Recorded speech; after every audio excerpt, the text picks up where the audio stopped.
ओम शांति। 29 सितंबर 2020 की साकार मुरली।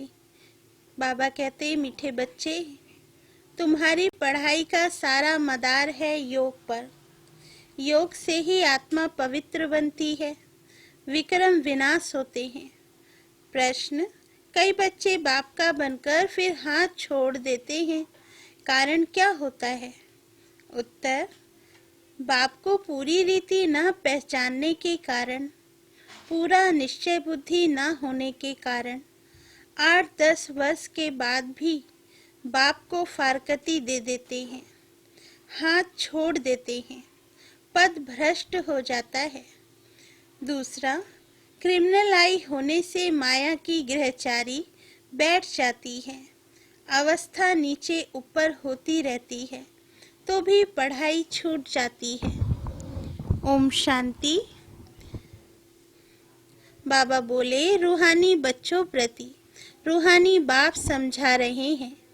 अभी समझते हो कि हम सब रूहानी बेहद के बाप के बच्चे हैं। इनको बाप दादा कहा जाता है। जैसे तुम रूहानी बच्चे हो, वैसे ये ब्रह्मा भी रूहानी बच्चा है, शिव बाबा का।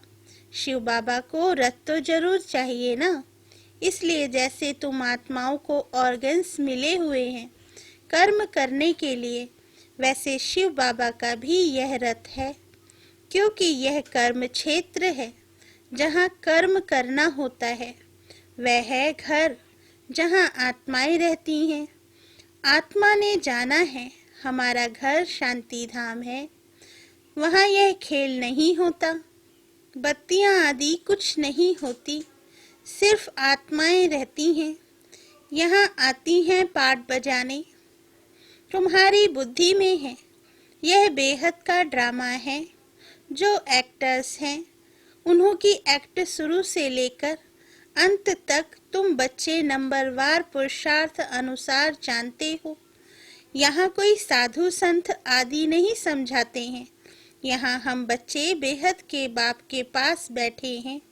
अब हमको वापस जाना है, पवित्र तो जरूर बनना है आत्मा को। ऐसे नहीं कि शरीर भी यहाँ पवित्र बनना है, नहीं, आत्मा पवित्र बनती है।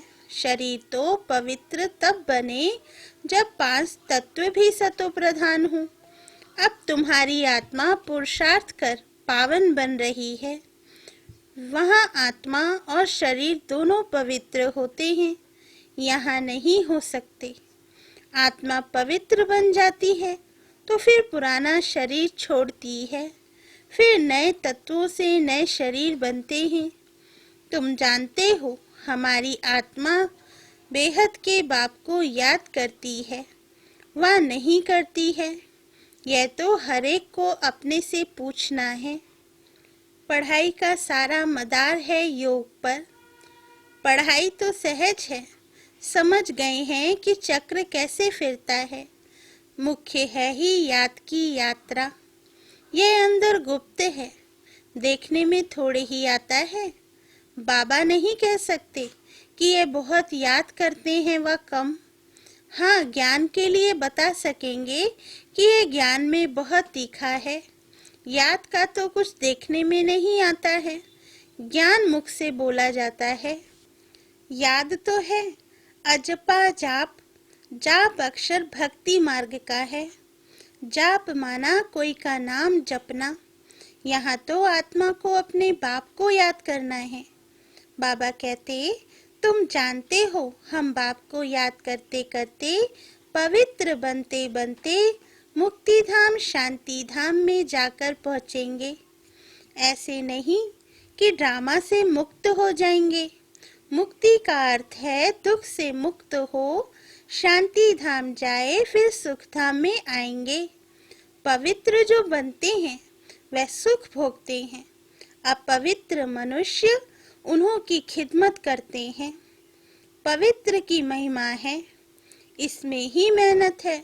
आंखें बड़ा धोखा देती हैं, गिर पड़ते हैं। नीचे ऊपर तो सबको होना पड़ता है, ग्रहचारी सबको लगती है। भल बाबा कहते हैं बच्चे भी समझा सकते हैं।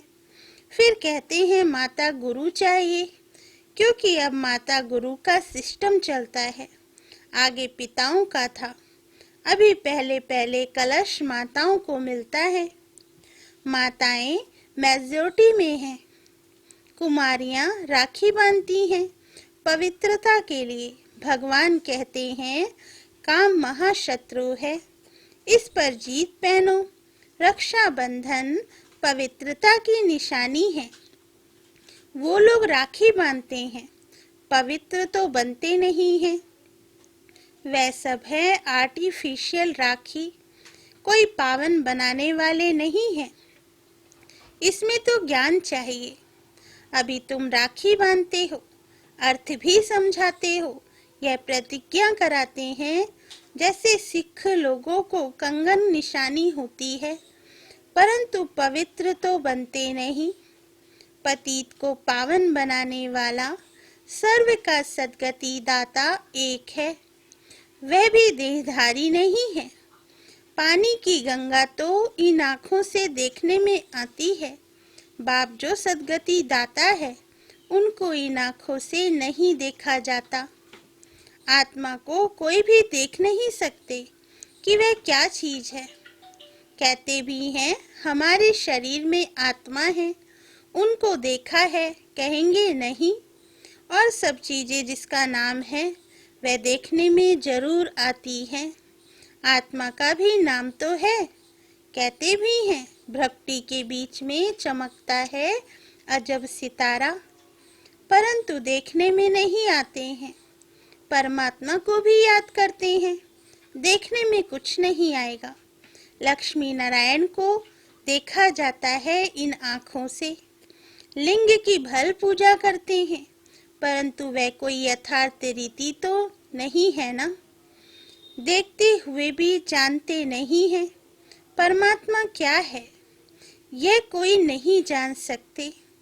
आत्मा तो बहुत छोटी बिंदी है, देखने में नहीं आती है।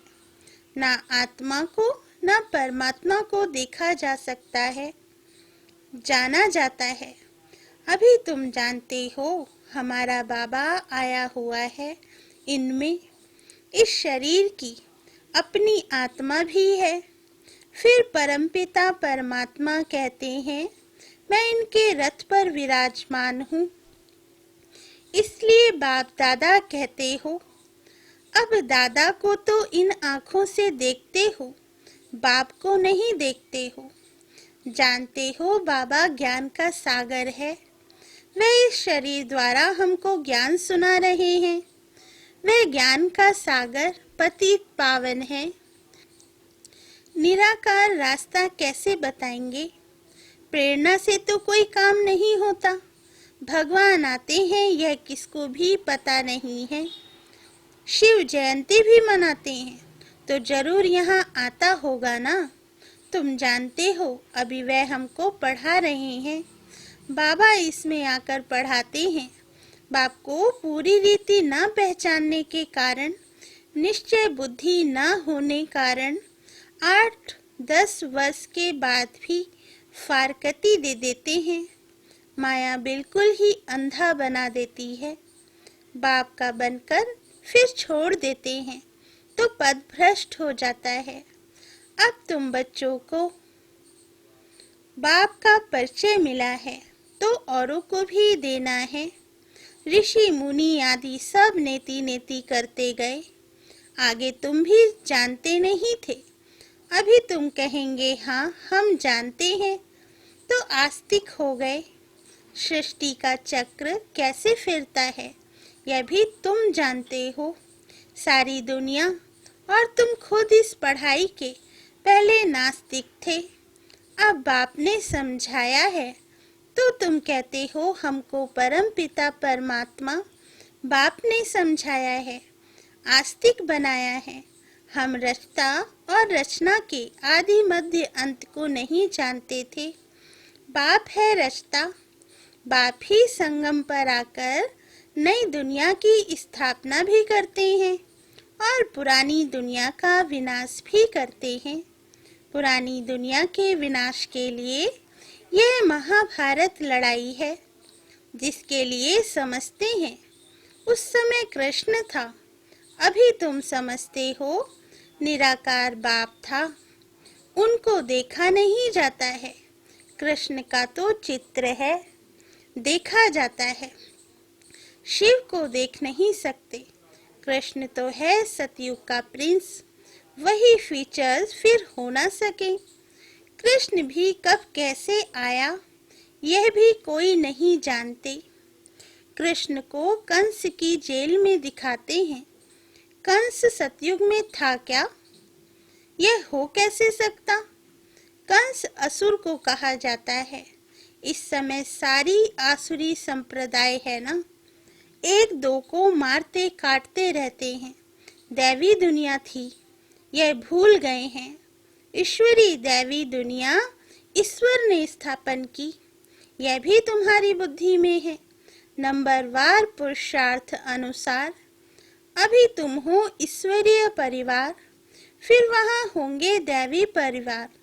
इस समय ईश्वर तुमको लायक बना रहे हैं स्वर्ग का देवी देवता बनाने, बाप पढ़ा रहे हैं। इस संगम युग को कोई भी नहीं जानते, कोई भी शास्त्र में इस पुरुषोत्तम युग की बात नहीं है। पुरुषोत्तम युग अर्थात जहाँ पुरुषोत्तम बनना होता है, सतयुग को कहेंगे पुरुषोत्तम युग। इस समय तो मनुष्य पुरुषोत्तम नहीं है, इनको तो कनिष्ठ तमो प्रधान कहेंगे। यह सब बातें सिवाय तुम ब्राह्मणों के और कोई नहीं समझ सकते। बाप कहते हैं यह है आसुरी भ्रष्टाचारी दुनिया। सतयुग में ऐसा कोई वातावरण नहीं होता। वह थी श्रेष्ठाचारी दुनिया, उन्हों के चित्र हैं। बरोबर ये श्रेष्ठाचारी दुनिया के मालिक थे। भारत के राजाएं होकर गए हैं जो पूजे जाते हैं। पूज्य पवित्र थे जो फिर पुजारी बने। पुजारी भक्ति मार्ग को, पूज्य ज्ञान मार्ग को कहा जाता है। पूज्य सो पुजारी, पुजारी फिर पूज्य कैसे बनते हैं यह भी तुम जानते हो। इस दुनिया में पूज्य एक भी हो ना सके। पूज्य परमपिता परमात्मा और देवताओं को ही कहा जाता है। परमपिता परमात्मा है सबका पूज्य, सब धर्म वाले उनकी पूजा करते हैं। ऐसे बाप का जन्म यहाँ ही गाया जाता है। शिव जयंती है ना, परंतु मनुष्यों को कुछ पता नहीं कि उनका जन्म भारत में होता है। आजकल तो शिव जयंती की हॉलीडे भी नहीं करते। बाबा कहते जयंती मनाओ ना मनाओ तुम्हारी मर्जी, ऑफिशियल हॉलीडे नहीं है। जो शिव जयंती को नहीं मानते हैं वह तो अपने काम पर चले जाते हैं। बहुत धर्म है ना, सतयुग में ऐसी बातें होती नहीं, वहाँ यह वातावरण ही नहीं। सतयुग है ही नई दुनिया, एक धर्म। वहाँ यह पता नहीं पड़ता कि हमारे पीछे चंद्रवंशी राज्य होगा। यहाँ तुम सब जानते हो यह पास्ट हो गया। सतयुग में तुम होंगे, वहाँ किस पास्ट को याद करेंगे। पास्ट तो हुआ कलयुग, उनकी हिस्ट्री ज्योग्राफी सुनने से क्या फायदा। बाबा कहते यहाँ तुम जानते हो हम बाबा के पास बैठे हैं। बाबा टीचर भी है, सतगुरु भी है। बाप आए हैं सबकी सदगति करने, सभी आत्माओं को जरूर ले जाएंगे। मनुष्य तो देह अभिमान में आकर कहते हैं सब मिट्टी में मिल जाना है। यह नहीं समझते आत्माएं तो चली जाएंगी, बाकी ये शरीर मिट्टी के बने हुए हैं। ये पुराना शरीर खत्म हो जाता है। हम आत्मा एक शरीर छोड़ दूसरा जाए लेती हैं। यह इस दुनिया में हमारा अंतिम जन्म है। सब पतित हैं, सदैव पावन तो कोई रह नहीं सकते। सतो प्रधान सतो रजो तमो होते ही हैं। वो लोग तो कह देते सब ईश्वर के ही रूप हैं। ईश्वर ने अपने अनेक रूप बनाए हैं खेल पाल करने के लिए। हिसाब किताब कुछ नहीं जानते, ना खेल पाल करने वाले को जानते हैं।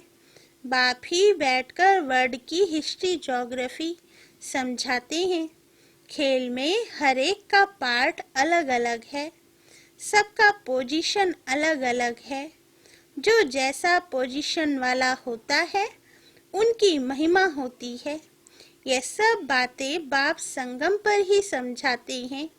सतयुग में फिर सतयुग का पाठ चलेगा, वहाँ यह बातें नहीं होंगी।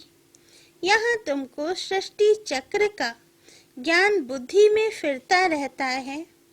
तुम्हारा नाम ही है स्वदर्शन चक्रधारी। लक्ष्मी नारायण को थोड़े ही स्वदर्शन चक्र दिया जाता है। यह है ही यहाँ के मूल वतन में सिर्फ आत्माएं रहती हैं, सूक्ष्म वतन में कुछ नहीं।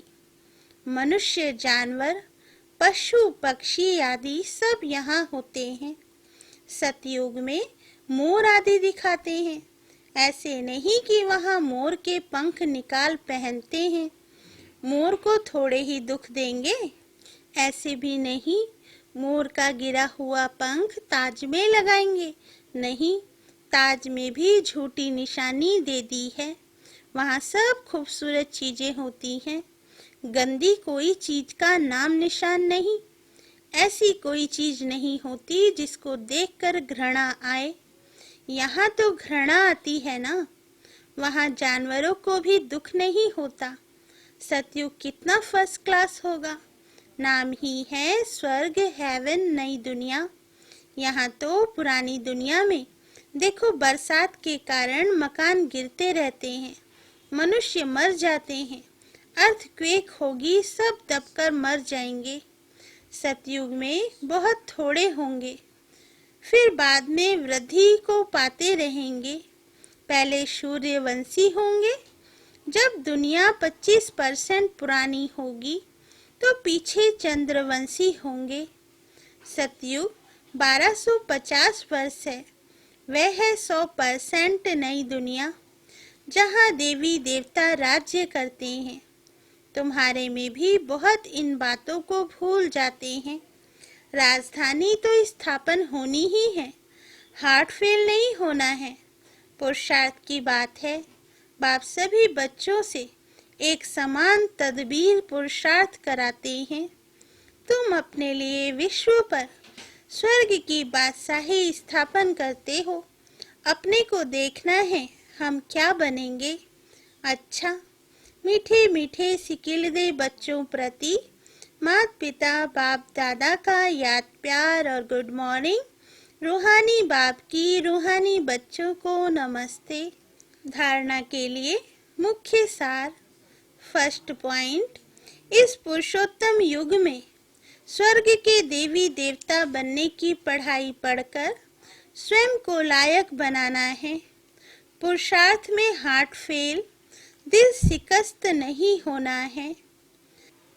सेकंड पॉइंट, इस बेहद के खेल में हर एक एक्टर का पार्ट और पोजीशन अलग अलग है। जैसी जिसकी पोजीशन वैसा उसे मान मिलता है। यह सब राज समझ वर्ड की हिस्ट्री ज्योग्राफी का सिमरण कर स्वदर्शन चक्रधारी बनना है। वरदान, श्रीमत से मनमत और जनमत की मिलावट को समाप्त करने वाले सच्चे स्व कल्याणी भव। वरदान का सार, बाप ने बच्चों को सभी खजाने स्व कल्याण और विश्व कल्याण के प्रति दिए हैं, लेकिन उन्हें व्यर्थ तरफ लगाना, अकल्याण के कार्य में लगाना, श्रीमत में मनमत और जनमत की मिलावट करना, यह अमानत में खयानत है। अब इस खयानत और मिलावट को समाप्त कर रूहानियत और रहम को धारण करो। अपने ऊपर और सर्व के ऊपर रहम कर स्व कल्याणी बनो। स्व को देखो, बाप को देखो, औरों को नहीं देखो। स्लोगन, सदा हर्षित वही रह सकते हैं जो कहीं भी आकर्षित नहीं होते। अच्छा, ओम शांति।